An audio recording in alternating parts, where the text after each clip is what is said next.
माझे नाव दिलीप रामचंद्र नागणे, राहणार उपरी, तालुका पंढरपूर. माझा व्यवसाय हार्वेस्टर मशीन, ऊस तोडायचे यंत्र आहे माझ्यापाशी.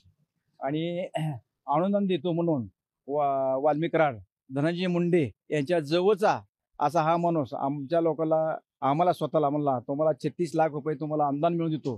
त्यापुढे आम्हाला 8-8 लाख रुपये तुम्ही द्या. 8 लाख दिल्यानंतर तुम्हाला एका महिन्यात तुम्हाला माझा जवळचा माणूस धनंजय मुंडे, कृषी मंत्री, आणि माझा जवळचा माणूस असल्यामुळे मी तुम्हाला देऊ शकतो आणि देतो, अशा दिशेनं आमच्याकडून त्यांनी फसवणूक करून 140 लोकांचे त्याने 8-8 लोकांप्रमाणे 8-8 लाखाप्रमाणे त्याने पैसे जमा करायला सांगितलं, गोळा करायला सांगितलं.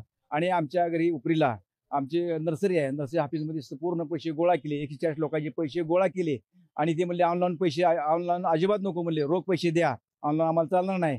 आम्ही पूर्ण दोघांनी पैसे मोपलं आणि एका पोत्यात भरून, पोती शिवून, गाडी भरून आम्ही जाऊन मुंबईला त्यांच्या अतिथीगृहामध्ये नेऊन त्यांना पैसे पोच केले. मग त्यानंतर आम्ही मला आंदोलन कधी येते म्हणून असं त्यांनी बरेच दिवस आम्हाला 1 महिना 2 महिने चालवले. 2-3 महिने झाल्यानंतर आम्ही म्हणलं आम्हाला आंदोलन काय आम्हाला मिळत नाही, आमचे पैसे परत द्या. असं म्हणल्यानंतर आम्हाला म्हणला या बीडला.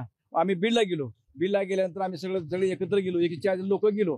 गेल्यानंतर ते म्हणले कशाचे तुमचे पैसे माधुरशेत म्हणले, आणि आमच्या लोकांना हानमार करायला, आणि हानमारल्यामुळे आम्ही त्यांच्या हानमारीच्या भीतीप्रमाणे भीतीपोटी आम्ही निघून पळून आलो. आम्हाला एवढीच अपेक्षा आमची की आमचे पैसे परत मिळावा, एवढीच आमची विनंती आहे. ह्या वर्षीच आता एक 8 महिने झाले, 8 महिने पैसे देऊन 8 महिने झाले. नाही, तक्रार काय केली नाही.